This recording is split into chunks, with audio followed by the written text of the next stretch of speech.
Hey y'all, hey. How y'all doing out there?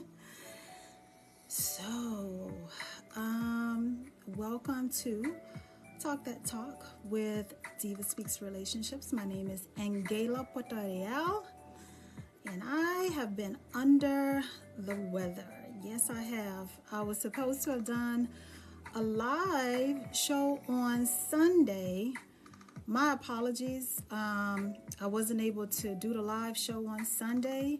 I'm going to reschedule it because it was going to be from a ministry standpoint about taking back what the enemy stole. So my apologies for having to cancel the live show on Sunday. But if you know anything about migraines, I have been suffering from a migraine for the past few days. So in this last hour of feeling somewhat like myself, I said, let me get on, let me try to, you know what I'm saying, give back what I took away from my audience. But I'm going to reschedule that show about taking back what the enemy stole. You know, it's about your relationship or your marriage. So I stay true to my relationship brand. But I got something for you today. So, hey, y'all, hey. Oh, Lord. So, yeah, guys. So we have another one. Yes, we do. We have another one. And it's captioned, I need some honest advice. Okay? It is from a wife. So,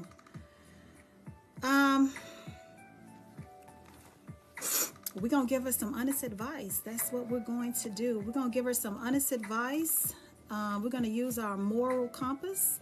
We're going to use some common sense. We're going to throw some compassion in there. We're going to talk to her woman to woman and wife to wife. And the goal is to, even if you can't fix their problems, which you can't, you know, to allow somebody to experience some hope, or to allow her to see that whatever you're feeling, you ain't crazy for the most part, right? Again, welcome to Talk That Talk. My name is AnGala Portorreal of DivaSpeaks Relationships, and we are going to get into it. But before I get into it, if the show is approved, I have a brand new talk show, televised talk show that airs this Friday night at 11 p.m. Eastern Standard Time on Access 21, Spectrum Cable, and AT&T Uverse. A brand new episode of the talk show will be airing, if I get clearance, this Friday night. And it'll also be on my DivaSpeaks Relationships Roku channel. So, with all of that being said, y'all want to hear the letter? Let's talk about it.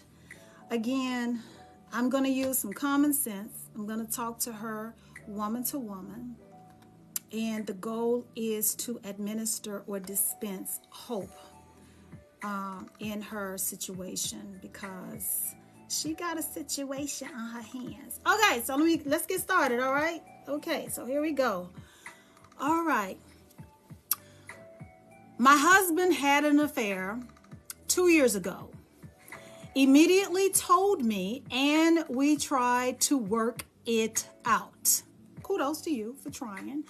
I ended up divorcing him because he kept going back and forth between me and the mistress. Fast forward 2 years, and he has moved back home. He is still communicating with the mistress via text and occasional phone calls to her work for business purposes. I am trying to rebuild our relationship through counseling and God, but man, I feel really stifled. I've become severely depressed and I have severe anxiety. The unknowns and the lack of communication about our relationship is daunting. I get to the point that I plead and nag him to talk to me. It makes him uncomfortable if I talk to any of my exes, but it's okay for him to talk to his, and I should drop it. There's no affection, warmth, love, or care for me. I try to make sure that he is taken care of physically, emotionally, and in every way possible. However, I do at times think I'm crazy because I will go from loving, nice affirmations for him, and when he doesn't respond or reciprocate, I get so upset and start asking if I've done good, if I've taken care of his needs, if the house is satisfactory to his liking, if he likes me or wants to be around me, because I honestly don't know that he does. Today, I feel deep disgust for him. I don't understand how someone could be so cold and heartless towards someone they love. Whew. 2 years. So if you're just tuning in, I'm going to just kind of recap and just kind of say out loud what I think are the main points. Her husband had an affair 2 years ago. He told her immediately. They tried to work it out. She ended up divorcing him because he kept going back and forth between her and the mistress. Fast forward 2 years, he's back home. And he's still communicating with the mistress.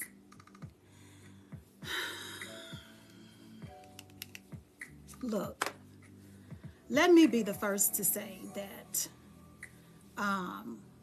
I think you did the right thing. I think you did the right thing.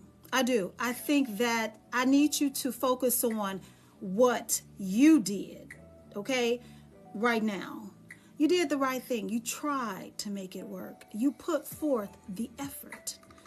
You didn't want to abandon your marriage because what you deemed at the time was a mistake. I get that. But then you say you ended up divorcing him because he kept going back and forth with the mistress. And then here we are, according to you, 2 years later, he's moved back home and he's still communicating with her. And he refuses to cut off communications with the mistress that you ended up divorcing him behind. And here you are, my good sister. You're the one pleading with him to communicate with you while he refuses to stop communicating with her. Okay, I'm going to say that again.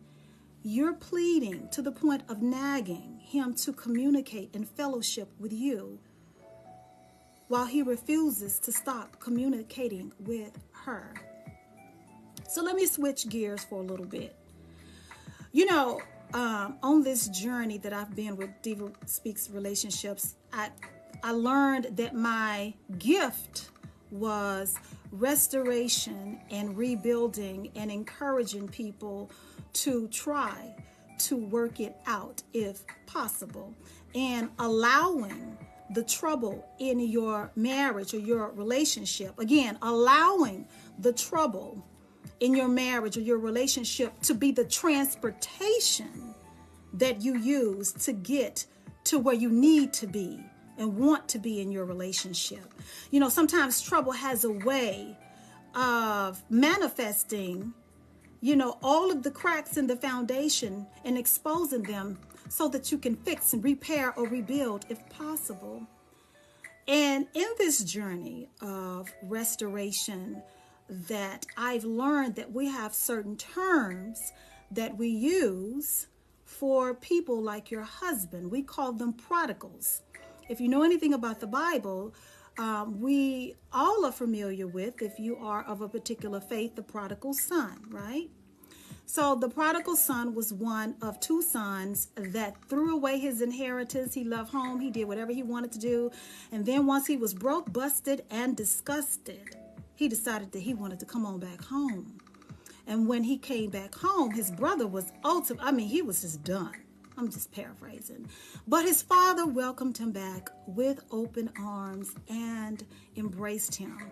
So I'm using that story to let you know why, when it comes to ministries and groups that are about restoration, we call the spouses or the ones in the relationship who are acting a damn fool, we call them prodigals, especially when they walk away and they stray away, as your husband. I'm going to call your husband a prodigal, but I'm going to call him a prodigal who has not learned his lesson. Unfortunately, you allowed him to come back into your home, into your life, and into your bed without any consequences of bad behavior. I'm concerned that he came back even after the divorce. You divorced him behind the same woman, and he came back doing the same damn thing. I don't want to be the bearer of bad news. Even if he's not sexually involved with her right now, there's still an emotional connection that he refuses to sever in order to salvage the relationship with you. I'm going to say this once again. Even if, which is unlikely, there is no sexual relationship between these two at this time, he is still cultivating a relationship with her while he's sabotaging the relationship with you. You're begging, and this is what I'm going to reread that you wrote. You said, "There's no affection, warmth, love, or care for me." You said, "I try to make sure he is taken care of physically, emotionally, and in every way possible." Why are you the one putting forth so much effort? You don't talk about anything that he's doing for you. Now, I know this is not supposed to be a journey of tit for tat, but I am very concerned that you are exhausting yourself behind this man who is really giving you nothing but disrespect and right there in front of your face. I talked about a few days ago knowing when to excuse yourself from the table, okay, the symbolic table, when what was presented to you before is no longer being served. He's no longer serving affection according to you. He's no longer serving warmth according to you. He's no longer showing care or love for you. These are your words. Do you understand what you're saying?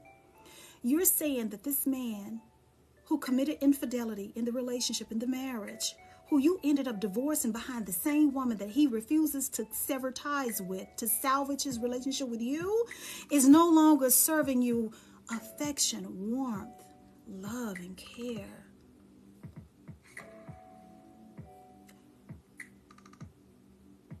I'm going to just be devil's advocate for a second, okay? Think of it like this. If there was ever a conversation that you could be privy to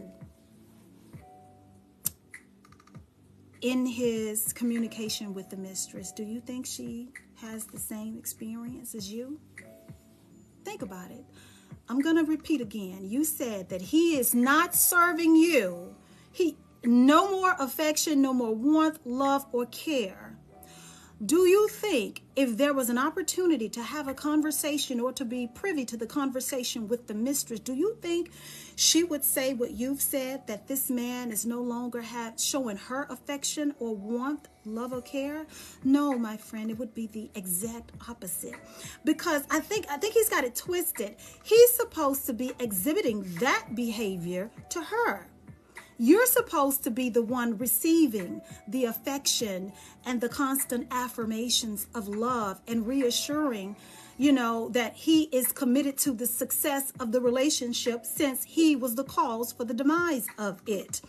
But you're not getting that. You are getting his backside to kiss, and I don't promote that. That is not what I'm about. Because you see, I don't care how holy we can get or how ministry driven I would like for this to be. I know that in the greater picture of things, God does not want you to suffer abuse in your covenants. That is not what this is about. This man is neglecting your emotional needs.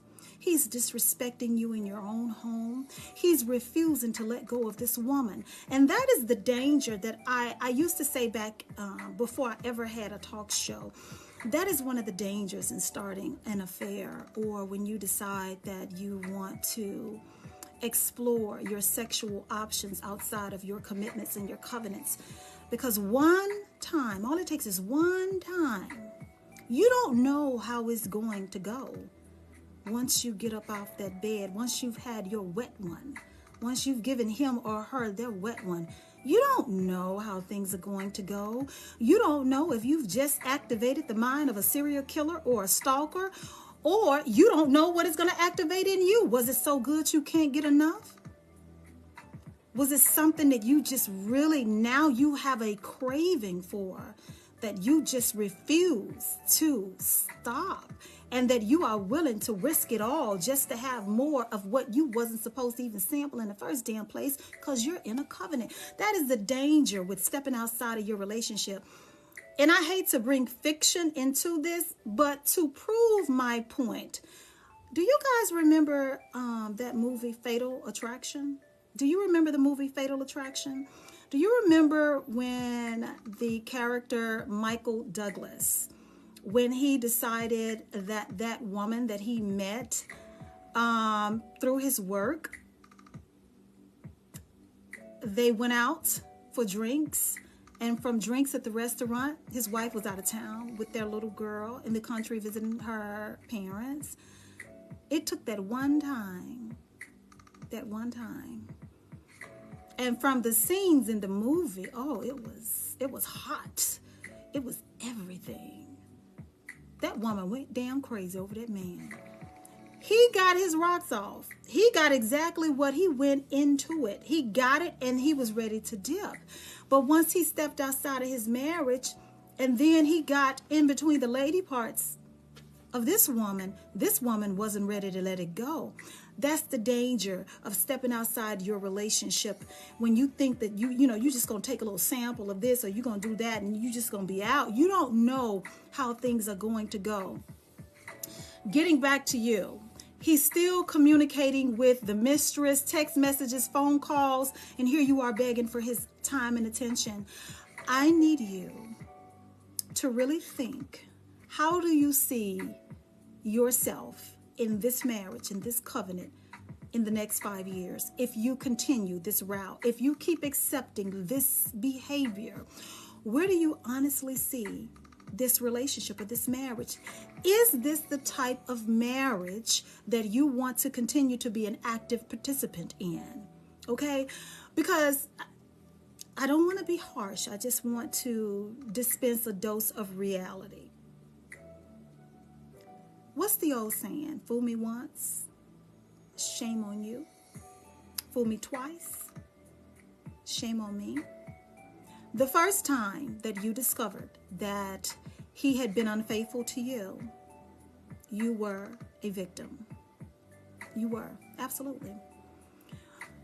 Since then, you've discovered, divorced, and now doubled back and allowed him back into your life, and you are totally aware of what's going on. It's not behind your back anymore. It's literally in front of your face. So you're no longer a victim, my sister. You are a willing participant. Hello. I'm going to say it again. You are no longer a victim. You are a willing participant in this. Because you keep allowing this to happen, the disrespect and the continuing of his affair with this woman. Even if it's not sexual, it's emotional and it's more than what he's given to you. He has failed you. He has failed you. He has dishonored you. He has disgraced your vows, your marriage.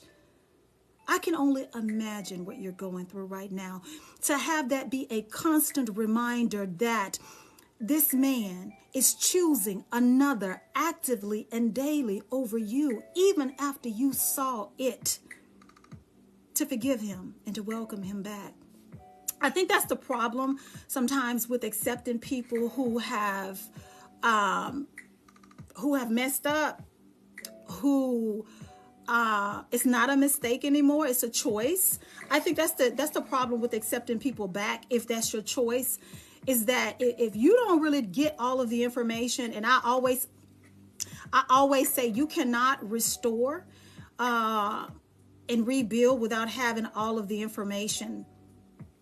Were you aware that he was still in contact with her and still had some type of a relationship with her when you allowed him back in your home? And I wonder what were the set of circumstances that were created or that evolved that he needed to come back into the home. Why isn't he living in her house? I mean, you are divorced. What's the problem? You cannot fix what you are not willing to face. Nothing in life.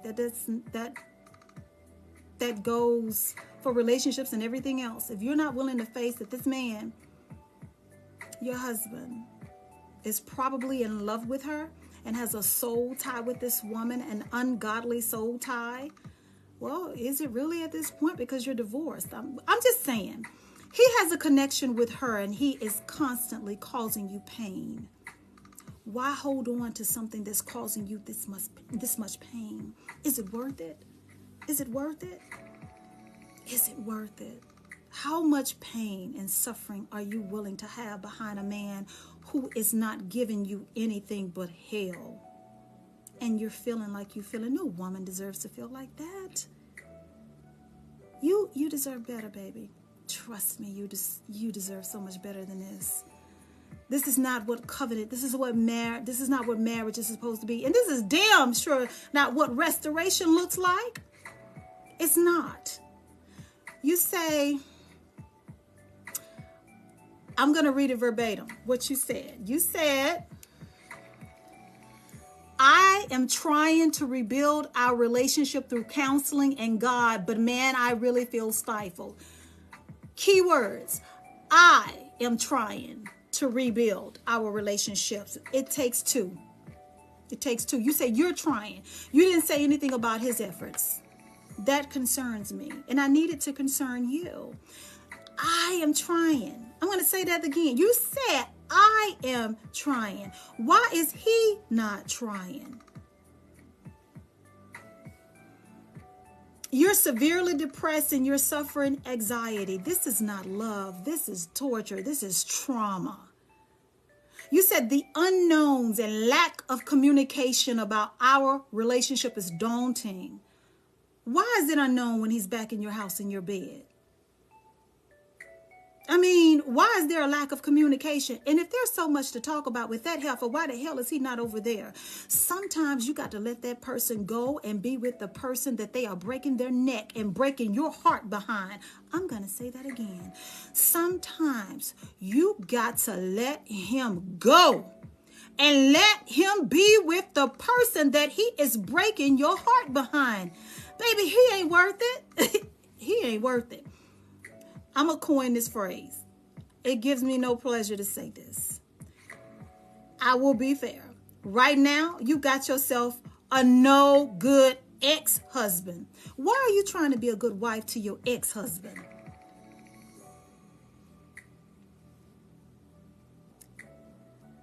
You can't want him that bad. You can't want him that bad. You can't want something or something so bad to the point that it will be to your demise. You can't. It cannot, and this is what I used to say long time ago when I first started my podcast. I used to say, how bad do you want what you're asking for and what you're working towards? I mean, do you want what you want? This thing that you're focused on, that you're locked in on, or do you want what God has for you?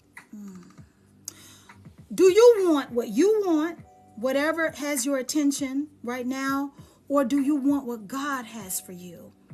And baby, you got to be willing to face the reality is, or could be, that they may not be one and the same. Do you want what God has for you, or do you want that? Do you want what God has for you, or do you want him? May not be the same thing. You're free to choose.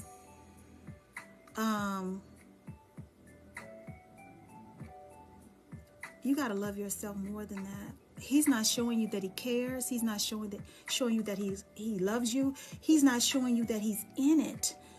And again, once you allow a person back and there has been no consequences for his actions and he's still holding on to that heifer, girl, let him go be her headache.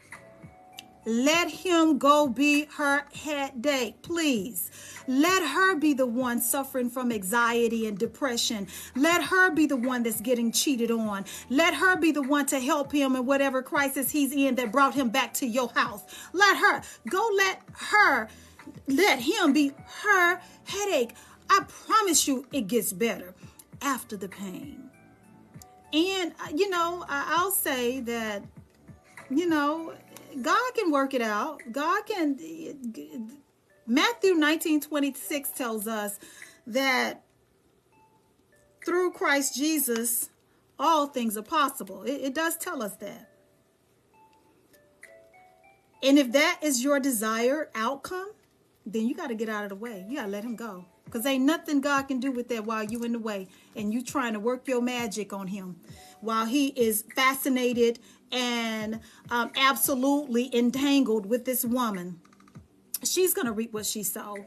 Trust me, I literally wrapped up taping for an episode where I got a 2-page letter from a mistress. Very detailed.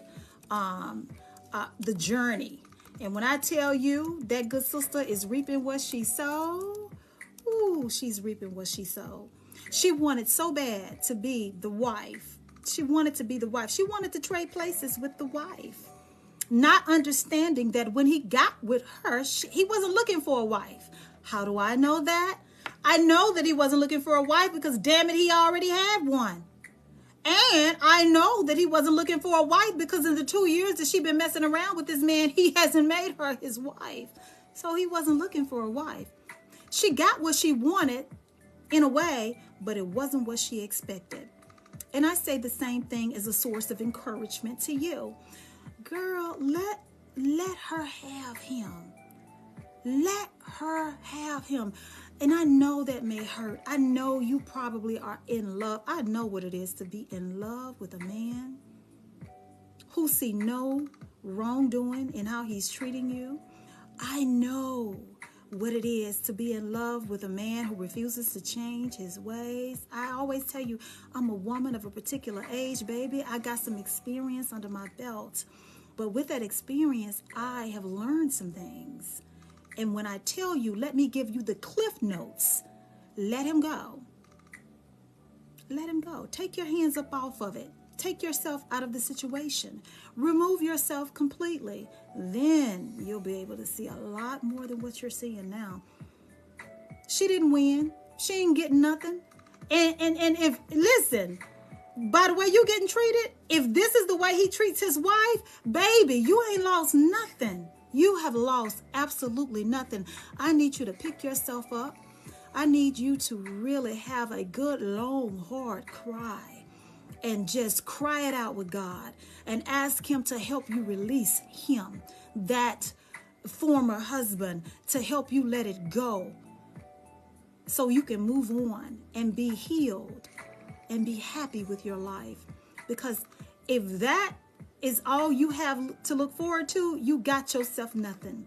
And she will get exactly what she deserves. If you're just now tuning in, I'm wrapping up a letter that I got from a wife who husband stepped out on her. She tried to work it out. She ended up divorcing him, but somehow 2 years later, he's back with her in the home. But he still has a relationship with his mistress that he refuses to cut off and cut this woman out of his life. Meanwhile, the wife is begging him for affection. He won't talk to her. He shows her no love, no warmth. She's doing everything she can. She says she's nagging him. She's pleading with him to talk to her, and he refuses to do so. Meanwhile, he's loving up the mistress and doing everything he can to secure that relationship while sabotaging and damaging the woman that used to be his wife, whose household he lives in right now. That's it. I'll conclude with this. How bad do you want him versus how bad do you want what God has for you? And you may have to come to terms with they may not be one and the same. I promote restoration and reconciliation and rebuilding, but there is a point where even God says enough is enough. And I don't promote anyone staying in an abusive relationship where it damages you emotionally and mentally. This is not good for you. And you have to remember, even from a biblical standpoint, the Bible tells us that no good thing will God withhold from you. This man is not your good thing. This man doesn't even realize how much he's hurting you. And if he does, he's not even doing anything to change his ways and to offer you any source of comfort. He is not your happily ever after, at least not right now. So I want you to be encouraged. I want you to hold on to the word of God, because God is like the one source, our Heavenly Father, that will help you get through this. This is an awful situation to be in. I know that you're hurting. You're going to have your days, your good days and your bad days. Like you said, today you feel total disgust for him. Tomorrow your heart may be overflowing with emotion, and you may have a flood of memories of where you came from when times were good. But understand that is the past, and that you need to make sure that you're taken care of. And allow this trouble to be the transportation that you need to get yourself to a better season in your life. That is what my hope and prayer for you would be. Now, I need y'all to pray for me too, because I've been suffering from a migraine, guys, for days. So in this moments that I felt better, I know that I canceled Sunday's live show, which was about taking back what the enemy stole, and recognizing that your season is coming of restoration, but understanding you got to be smart about this thing. You got to be willing to uncover everything that needs to be uncovered before you reconnect and attempt to restore something with a spouse, or you'll find yourself in a situation like our dear sister right here, regretting it because you moved too fast, too soon, rushing the process and ruining the results. Because what good does it do you to try to reconcile with a person who is still in the relationship with another person? It doesn't. It doesn't. So again, my name is AnGala Portorreal. Don't forget that this Friday there should be a new DivaSpeaks Relationship talk show that airs on Spectrum Cable, AT&T Uverse, and Access 21, as well as my DivaSpeaks Relationships Roku channel, as well as this Thursday. My ministry airs live broadcast on satellite TV, 7 different channels, too much to talk about. It's all over my social media pages. If you have satellite television, you can find me. I'm all over Roku. I'm all over cable and satellite TV. So you guys have yourself a wonderful and blessed day. I will go and try and feel better myself. Okay?